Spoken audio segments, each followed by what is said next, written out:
Hello, നമസ്കാരം. എല്ലാവർക്കും സുഖമല്ലേ? ഞാൻ എ വി ജോർജ്. മരുഭൂമിയും മരുപ്പച്ച എന്ന പുതിയ എപ്പിസോഡിലേക്ക് നിങ്ങൾക്ക് ഏവർക്കും സ്വാഗതം. ഇപ്പോൾ നമ്മളിരിക്കുന്നത് രാജസ്ഥാനിലുള്ള ഒരു മലയാളി നടത്തുന്ന സ്കൂളിലാണ്. അത് ഈശ്വരകൃപയാൽ, ദൈവകൃപയാൽ അത് ഞാനാണ്, എനിക്ക് അതിൻ്റെ ഭാഗ്യം കിട്ടിയത്. ഇത് നമ്മളിരിക്കുന്ന അതിൻ്റെ സ്കൂളിൻ്റെ അകത്തുള്ള ഒരു ലോണിലാണ്. ഈ ലോൺ ഞാൻ ഡിസൈൻ ചെയ്തതാണ്. ഇത് മുകളിൽ എടുത്താൽ അതിൻ്റെ ശരിയായിട്ട് കിട്ടുള്ളൂ. ഒരു നക്ഷത്രം പോലെ എടുത്തിട്ട് റൗണ്ട് എടുക്കുകയാണ്. നിങ്ങൾ മുകളിൽ പോയിട്ട് ഞങ്ങൾ അതിൻ്റെ വ്യൂ കാണിക്കാം. ഇത് പ്രൈമറി സെക്ഷനായിട്ട് ഇപ്പോൾ ഉപയോഗിച്ചുകൊണ്ട് ഇരിക്കുകയാണ്. ബാക്കിയുള്ളത് നമുക്ക് കാണാം. ഹായ്, നിങ്ങൾ ബോൺസായി മരങ്ങൾ നിങ്ങൾ കേട്ടിട്ടുണ്ടാവും. സാധാരണ ബോൺസായി മരങ്ങൾ ചെയ്യുന്നത് ഈ പോട്ടിനകത്ത് വളർത്തുകയാണ്. അപ്പോൾ ഇവിടെ എങ്ങനെയാണ് അത് നാച്ചുറലി എങ്ങനെ വളർത്താൻ പറ്റും? ഇതിൻ്റെ ഈ ട്രങ്ക് കണ്ടോ, ഇത് ഏകദേശം 20 വർഷം പഴക്കമുള്ള മരമാണ്. പക്ഷേ ഇതിൻ്റെ ഇത്രയേ ഉള്ളൂ ഇതിൻ്റെ പൊക്കം. അപ്പോൾ 20 വർഷത്തെ ഞങ്ങളുടെ നിരന്തരമായിട്ടുള്ള ഒരു അധ്വാനത്തിൻ്റെ ഫലമാണ് ഇങ്ങനെ ഇതായിരിക്കുന്നത്. നമ്മളൊരു ബോൺസായിയുടെ ഒരു മരം, ഒരു ചെറിയ വൃക്ഷം നമ്മൾ മേടിക്കണമെങ്കിൽ ഇന്ന് ലക്ഷങ്ങൾ വേണം. ഇപ്പോൾ ഞങ്ങൾക്ക് ഇവിടെ 1, 2, 3, 4, 5 ഇങ്ങോട്ട് നീങ്ങി കഴിഞ്ഞാൽ നമുക്കിത് കാണാം. 1, 2, 3, 4 ലാസ്റ്റും ഉണ്ട്. അപ്പോൾ ഇത് സ്കൂളിൻ്റെ ഫ്രണ്ടിൽ ഞങ്ങൾ ഉണ്ടാക്കിയിരിക്കുകയാണ്. ഇത് വളർന്നു വരുമ്പോൾ ഇത് വെട്ടുക, ഇത് ട്രിം ചെയ്ത് കൊടുത്താൽ മതി. നമ്മുടെ വീട്ടിൽ നമുക്ക് അങ്ങനെ ചെയ്യാൻ പറ്റും. ഏത് മരമാണെങ്കിലും അത് വളർന്നു വരുമ്പോൾ അതിൻ്റെ മുകളിൽ നമ്മൾ ട്രിം ചെയ്ത് കൊടുക്കുക. വളർന്നു വരുന്നത് അത് ട്രിം ചെയ്ത് പോവുക. അപ്പോൾ അങ്ങനെ നമുക്ക് മരങ്ങളെ ബോൺസായി മരങ്ങളാക്കി നമുക്ക് മാറ്റി വയ്ക്കാനായിട്ട് പറ്റും.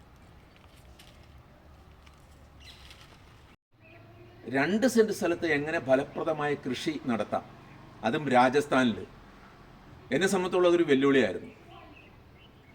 എന്നാൽ നോക്കാമെന്ന് തീരുമാനിച്ചു. അപ്പോൾ ഈ കിടക്കുന്ന കാര്യങ്ങൾ ഇത് നിങ്ങളുടെ മുമ്പിൽ തന്നെ നിങ്ങൾക്ക് കാണാം. കണ്ടപ്പോൾ തന്നെ മനസ്സിലായല്ലോ, ഇത് പാഷൻ ഫ്രൂട്ടാണ്.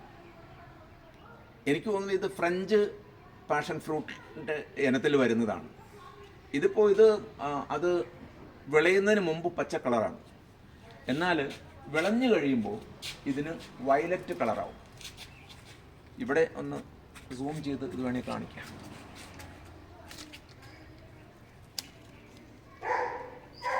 ഇതിങ്ങനെ ഒരു പന്തൽ പോലെ ഞങ്ങൾ ഇട്ടിരിക്കുകയാണ്. പന്തൽ പോലെ താഴെ കൊണ്ടുവന്നാൽ ഇതിനകത്ത് ഇങ്ങനെ പഴങ്ങൾ കിടക്കുന്ന കാണാം. ഇത് 100 കണക്കിന് ഇതിനകത്ത് ഫ്രൂട്ട്സ് ഉണ്ട്. ഇവിടെ നിന്ന് ഇങ്ങോട്ട് കാണുന്ന സ്ഥലമേ ഉള്ളൂ. നമുക്ക് 2 സെൻറ്റ് നമ്മൾ കൃഷി ചെയ്യാനായിട്ട് ഉപയോഗിക്കുന്നുള്ളൂ. ബാക്കിയുള്ള സ്കൂളിൻ്റെ ഫ്രണ്ട് വശമാണ്. ഇത് നമ്മുടെ നാട്ടിലെ നമുക്കറിയാവുന്നതാണ്, പപ്പായാണ്. ഉണ്ടായിട്ടുണ്ട്. ഇതിൻ്റെ മുകളിലേക്ക് കയറ്റി വിട്ടിരിക്കുകയാണ്. എന്നിട്ട് നമുക്ക് കാണാം, പുറത്ത് നിന്നുകൊണ്ട് ഇതിൻ്റെ ഇത് കാണാം.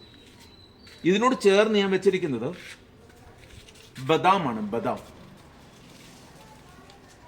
ഡിസംബറിലോടുകൂടി ഇവിടുത്തെ ഇതിൻ്റെ ഓട്ടം സീസൺ ആരംഭിക്കും. ഇതിൻ്റെ ഇല കൊഴിയും. ജനുവരിയോടുകൂടി ഇതിനകത്ത് ബദാം പൂവിടാൻ തുടങ്ങും. ബദാം കംപ്ലീറ്റ് ഇല പോയിട്ട് അതിനകത്ത് പൂ മാത്രം വരുന്നു. അതൊരു ഭയങ്കര ഒരു മനോഹരമായ ഒരു കാഴ്ചയാണ്. നിങ്ങൾക്ക് അടുത്ത എപ്പിസോഡിൽ അതിൻ്റെ പൂവിടുമ്പോൾ എടുത്തിട്ട് നിങ്ങളെ കാണിക്കാൻ വേണ്ടിയിടാം.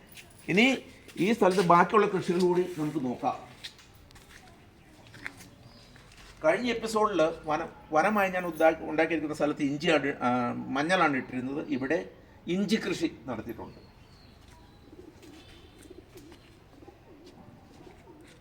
ഇത് ലിച്ചിയാണ് നട്ടിരിക്കുന്നത്. പക്ഷെ മുകളിൽ നമ്മുടെ ഈ ചോല വന്നതുകൊണ്ട് ഇത് പിടിച്ച് കിട്ടുമെന്നറിയില്ല.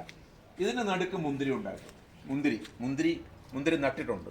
മുന്തിരിയും ബദാം പോലെ തണുപ്പിൽ വിൻ്ററിലാണ് ഇതിന് ഇല കൊഴിയുന്നതും അതിനകത്ത് ഫലം ഉണ്ടാകുന്നതും.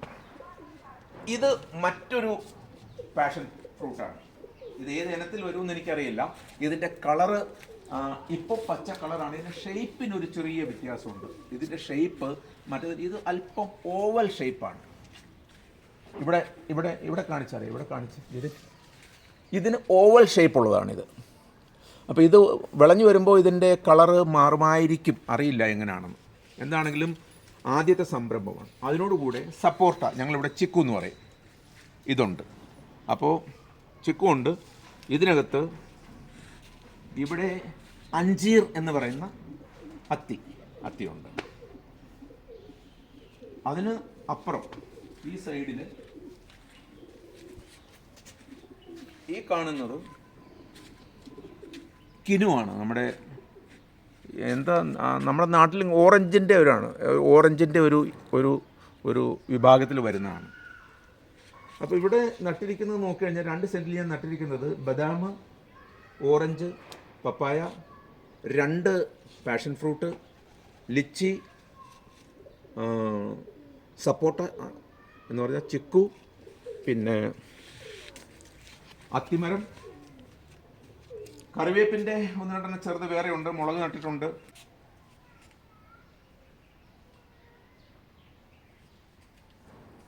അപ്പോൾ 2 സെൻറ്റിൽ ഏറ്റവും നമുക്ക് വളരെ കുറച്ച് സ്ഥലമുള്ളെങ്കിലും അതിനകത്ത് നമുക്ക് എങ്ങനെ കൃഷി ചെയ്യാം എന്ന് ഒരു പരീക്ഷണം കൂടിയാണിത്. ഇത് നമ്മുടെ അടുത്ത് സ്ഥലമില്ലെങ്കിൽ നമുക്ക് വേണമെങ്കിൽ നമ്മുടെ ടെറസിൻ്റെ മുകളിലും ഇതൊക്കെ നമുക്ക് ചെയ്യാൻ പറ്റും. ടെറസിൻ്റെ മുകളിൽ ചെയ്യുന്നവരുണ്ട്. മണ്ണൊക്കെ ഇട്ട് നമ്മുടെ കേരളത്തിൽ ഏറ്റവും കൂടുതൽ ടെറസിൻ്റെ മുകളിലാണ് അത് ചെയ്യുന്നത്. അപ്പോൾ ഇതൊരു പരീക്ഷണമാണ്. അങ്ങനെ ഉണ്ടെങ്കിൽ വേണമെങ്കിൽ ഇവിടെ എനിക്ക് സ്ഥലമുള്ളതുകൊണ്ടാണ് ഞാനിവിടെ ചെയ്തത്. അല്ലെങ്കിൽ ഞാൻ ടെറസിൻ്റെ മുകളിലാണെങ്കിലും സ്ഥലമില്ലെങ്കിൽ ടെറസിൻ്റെ മുകളിലാണെങ്കിലും ചെയ്യുമായിരുന്നു. അപ്പോൾ നമുക്ക് ടെറസിലും ഇത് വർക്ക് ചെയ്യാൻ പറ്റും. ഇവിടെ ഇരിക്കാനുള്ള ലോണാണ്.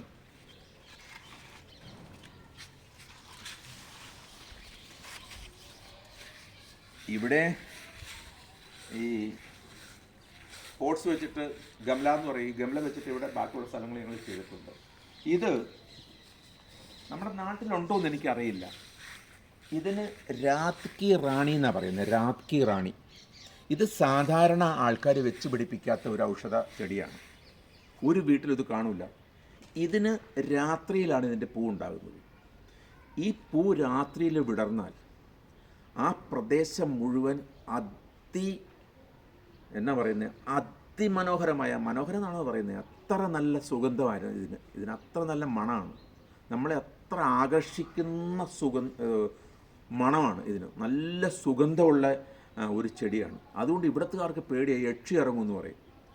അതുകൊണ്ട് ഇവിടെ ആരും ഇത് നട്ടുപിടിപ്പിക്കില്ല. പക്ഷേ ഞാനിത് നട്ടിരിക്കുന്നത് അങ്ങനെ യക്ഷി വരുവാണെന്ന് വരട്ടെ എന്നുദ്ദേശമുള്ളതാണ്. ഈ ഫ്രണ്ട് വശം അപ്പുറം റോഡാണ്. ഇവിടെ ബോഗൺവില്ലയും അശോക് എന്ന മരങ്ങളും വെച്ച് പിടിപ്പിച്ചിരിക്കുന്നു. ഇവിടെ ഞങ്ങളിവിടെ ചെറിയ ഡിസൈൻ ചെയ്തിട്ടുണ്ട്. റൗണ്ടാക്കി കട്ട് ചെയ്തിട്ട്, മാർബിൾ കട്ട് ചെയ്തിട്ട് ഇതിന് ഡിസൈൻ ഇട്ടിട്ട് നമ്മുടെ ക്രിസ്മസ് ട്രീ ഇവിടെ വെച്ച് കൊടുക്കും. അങ്ങോട്ട് നോക്കിക്കഴിഞ്ഞാൽ അതിനകത്ത് പപ്പായ ഉണ്ടാക്കി കിടക്കുന്ന കാണാം. പപ്പായ ഇതിൻ്റെ മുകളിലേക്ക് വിട്ടിരിക്കുന്നത്.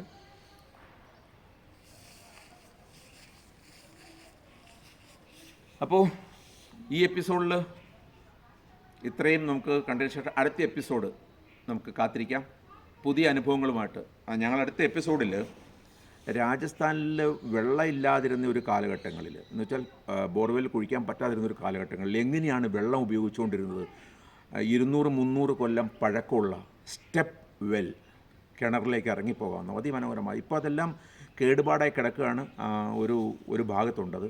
അവിടെ അടുത്ത സമയത്ത് നിങ്ങളെ കുറച്ചുകൂടി പഴയ രാജസ്ഥാൻ്റെ പഴകിയ കൾച്ചർ കൂടി നിങ്ങളെ കാണിക്കാം. അതുവരെ എല്ലാവരും ആരോഗ്യത്തോടെ സന്തോഷത്തോടെ ഇരുന്നാട്ടെ.